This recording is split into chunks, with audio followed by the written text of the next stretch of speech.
मेरे सामाजिक परिवार के सभी सदस्यों को नमस्कार। चाइनीज वायरस वो भारत में कमजोर पड़ता हुआ दिख रहा है, या कहें कि भारत उसके खिलाफ लड़ाई फिलहाल जीतता हुआ दिख रहा है। फिलहाल मैं इसलिए कह रहा हूं कि दुनिया के कई देशों में, कई हिस्सों में ये वायरस फिर से दोबारा लौटा है और ज्यादा ताकत के साथ लौटा है। लेकिन भारत ने कुछ अपनी जो कहें कि भौगोलिक स्थितियां हैं, यहाँ के लोगों का जो रहन सहन है, खान पान है, अनुशासन है, जो सामान्य जीवन में है, उस सब वजहों से, और दूसरा जो भारत सरकार और देश की राज्य सरकारें हैं, उन्होंने जिस तरह से इस वायरस से लड़ाई लड़ी है, उसकी वजह से हम इससे लड़ाई जीतने में, या कहें कि जीतते हुए दिख रहे हैं। अभी जीत तो नहीं पाए हैं। और अभी जो पिछले 5 सप्ताह का जो कोविड पॉजिटिविटी रेट है वो 6.1% हो गया है। जब हम ये कह रहे हैं तो मैंने आपको कल भी बताया था कि 8 लाख के नीचे वो मामले आ गए हैं। और एक और जो बहुत अच्छी खबर है कि जो पिछले 24 घंटे के आंकड़े आए, 45,000 नए मामले आए, जो पिछले 3 महीने यानी 90 दिनों में सबसे कम है। लेकिन जब हम ये सब बात कर रहे हैं तो भारत में जो औद्योगिक राज्य हैं वो कौन से हैं? अगर हम उनकी बात करें तो महाराष्ट्र, गुजरात, तमिलनाडु, कर्नाटक, ये ऐसे राज्य हैं कि जहां पर जो उद्योग चलते हैं, जो औद्योगिक कल कारखाने ये सब हैं, वो बहुत ज्यादा हैं। अब अगर मान लीजिए कि ये महाराष्ट्र में स्थिति नहीं सुधरे तो क्या आपको लगता है कि देश में स्थिति सुधर जाएगी? और जब हम कई बार बात करते हैं कि देखिए रिकवरी तो आ रही है लेकिन बहुत जगह पर अभी ठीक नहीं दिख रही, तो हमें ये आंकड़ा देखना चाहिए। और आज ये बड़ा जबरदस्त आंकड़ा ये सामने मुझे दिखा, तो मुझे लगा कि ये चर्चा आप लोगों से बहुत करनी ही करनी चाहिए। एक तो हम लोग कहते हैं कि जो देश के विकसित राज्य हैं, तो उसमें हम केरल को भी विकसित राज्य के तौर पर देखते हैं, जबकि केरल की पूरी अर्थव्यवस्था वो रेमिटेंस पर चलती है। केरल की अर्थव्यवस्था खाड़ी देशों में, वहां से गए लोग जाते हैं। और अब तो जो सामने दिख रहा है कि सोने की तस्करी, ये अभी हम तस्करी के तौर पर देख रहे हैं, लेकिन ये वहां सामान्य व्यवहार में भी है।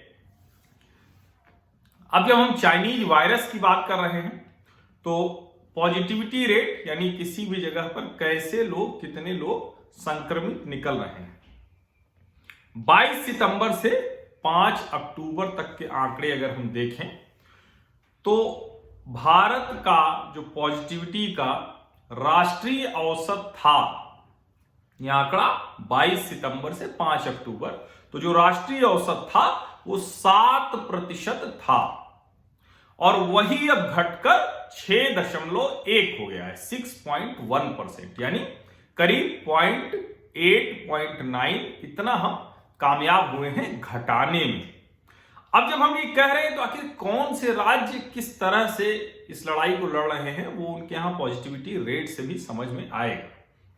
जब हम ये कह रहे हैं उससे समझ में आएगा, तो सबसे पहले महाराष्ट्र की बात करें। अक्सर मैं बताता भी हूं, दृष्टिकोण में बताता हूं, वैसे भी बताता हूं कि अगर महाराष्ट्र ठीक हो जाए, महाराष्ट्र में रिकवरी आ जाए, महाराष्ट्र काबू में आ जाए, तो देश की आधी समस्या चाइनीज वायरस की तुरंत खत्म हो जाए। लेकिन सिर्फ महाराष्ट्र नहीं है, ऐसे कई राज्य हैं, और अगर हम उन राज्यों को गिनती में कहें तो 4 ऐसे राज्य हैं, महाराष्ट्र, केरल, छत्तीसगढ़ और राजस्थान। फिर से दोहरा रहा हूं, ध्यान से सुनिए, महाराष्ट्र, केरल, छत्तीसगढ़ और राजस्थान।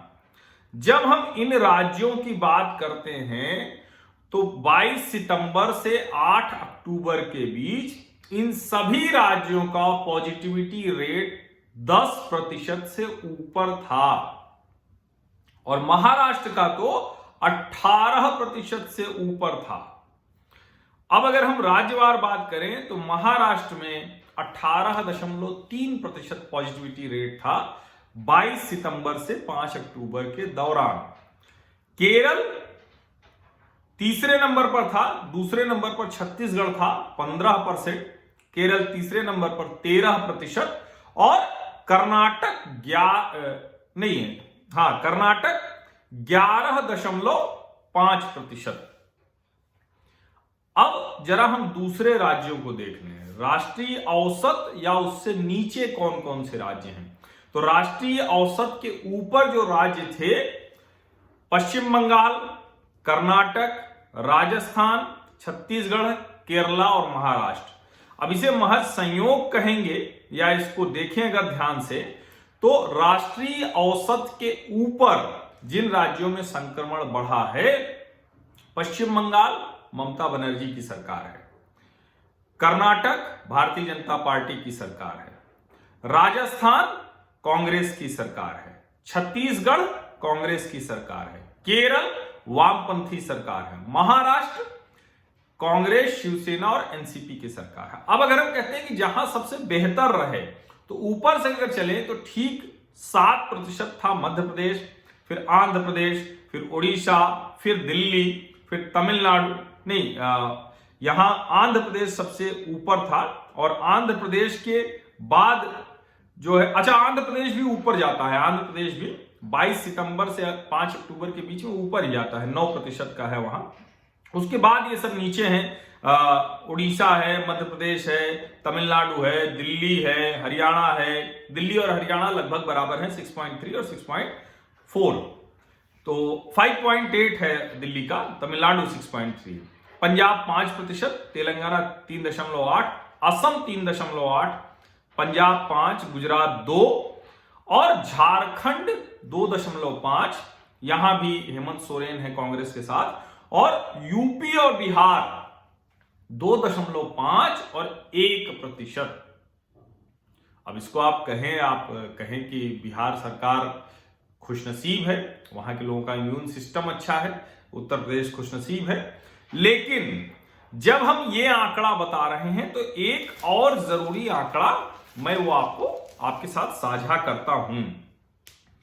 बिहार पिछले 14 दिन में दिल्ली से 2 गुने टेस्ट किया है बिहार ने।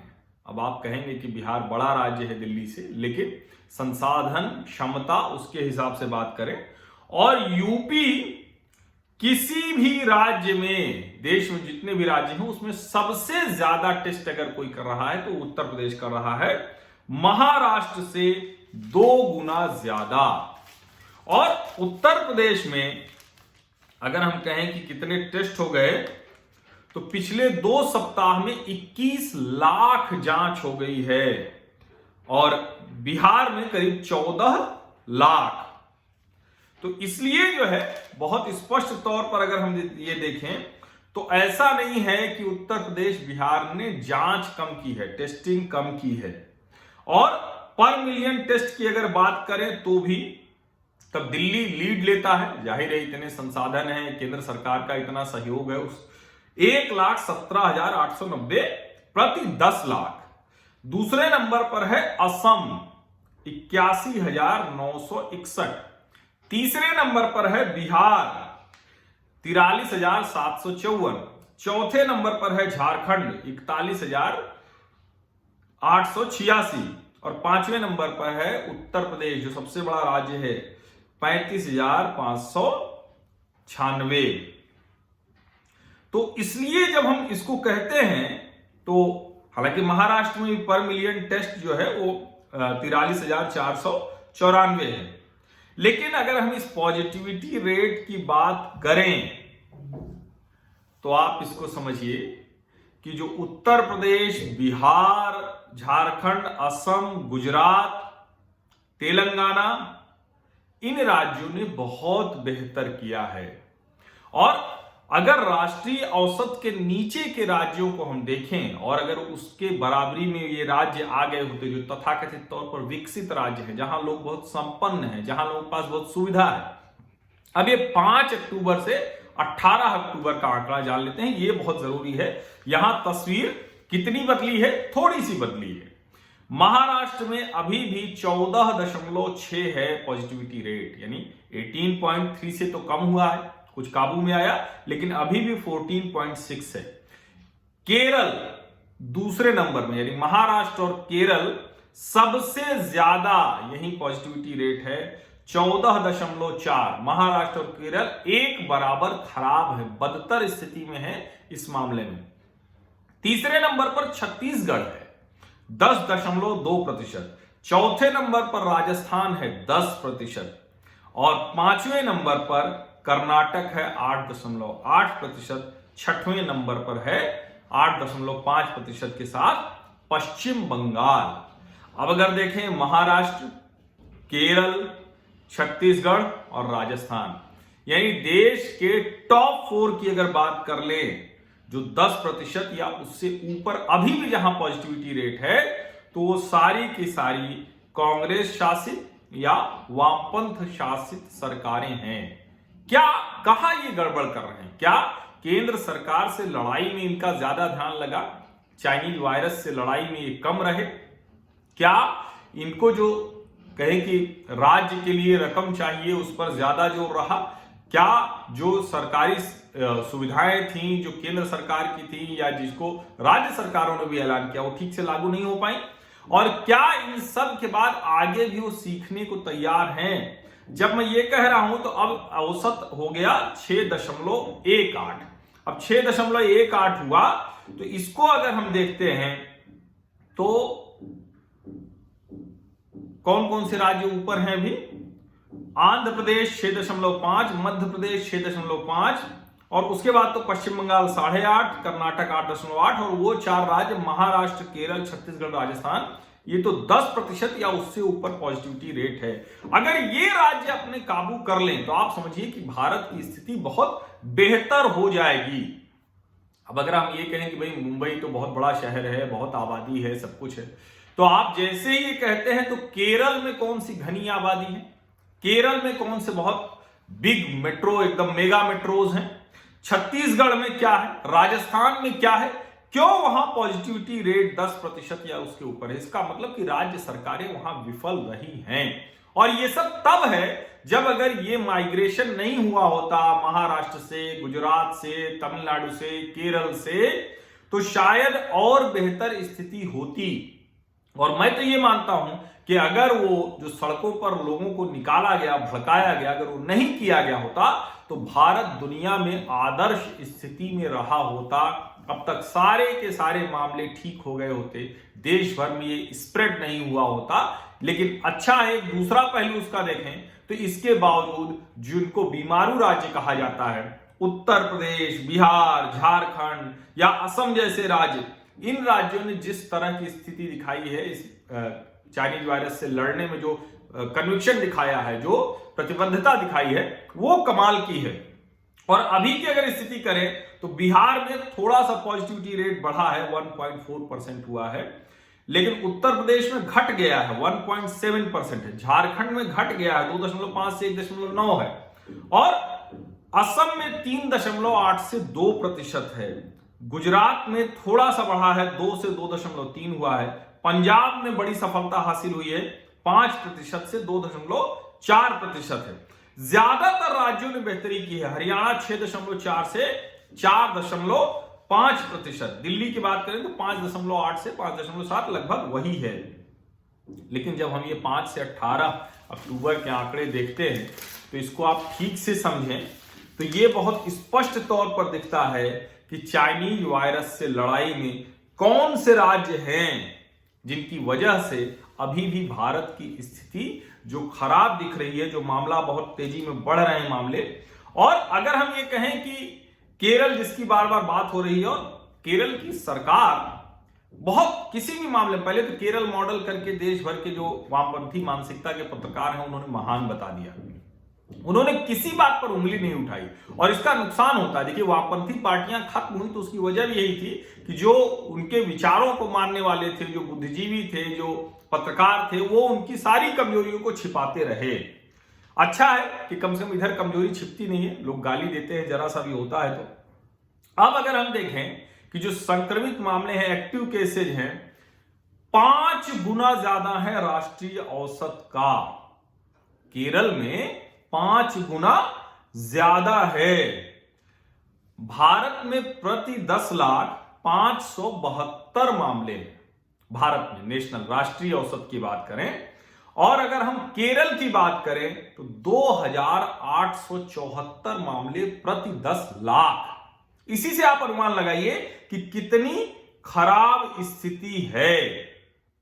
और अगर हम, हालांकि एक अच्छी बात है, और इसको मतलब मैं कहूंगा कि ये बहुत बेहतर है कि जो राष्ट्रीय औसत है प्रति 10 लाख जाने गई हैं 83, और केरल में 34। लेकिन जब हम इसकी बात करते हैं तो उस राष्ट्रीय औसत को बिगाड़ने वाला राज्य है महाराष्ट्र, जहां देश भर की करीब 33% से ज्यादा हम जिंदगियां नहीं बचा सके। जो जिंदगियां गई, जो जीवन नहीं बचा, उसका 33% से ज्यादा। और इसीलिए जब हम इसको कहते हैं तो ये बहुत जरूरी है समझना कि किस तरह से देश के अलग अलग राज्य इसको कर रहे हैं। और हम जब देखते हैं तो एक और खतरा दिख रहा है कि जो छोटे छोटे शहर हैं वहां लोकल पीक हो रहा है, और वो वहां लग रहा है कि उन जगहों पर, उन शहरों पर, जैसे जो अलग, हालांकि वो राज्य वही हैं जिन राज्यों में ज्यादा मामला गड़बड़ है। लेकिन ये मैंने आंकड़े आपको इसलिए बताया कि आपने भी इसको पढ़ा होगा, ये खबर पढ़ी होगी, ये रिपोर्ट पढ़ी होगी, लेकिन ये आपके ध्यान में आए कि आखिर देश जो बार बार हम कहते हैं ना, और मैं इसको बहुत पूरे भरोसे के साथ कह रहा हूं, पूरे जिसको कहते हैं विश्लेषण में करता हूं जब देखकर, तो सचमुच अगर लोग सड़कों पर नहीं निकले होते, राज्य सरकारें उनको वहां रोकने में सफल रही होती, तो भारत अभी दुनिया में आदर्श होता। हम ये नहीं कह रहे हैं कि चीन से कोई मुकाबला, लेकिन भारत आदर्श होता और बहुत बेहतर स्थिति में होता। ये जानकारी आप लोगों तक पहुंचाना मुझे जरूरी लगा। बहुत बहुत धन्यवाद आप सभी लोगों का।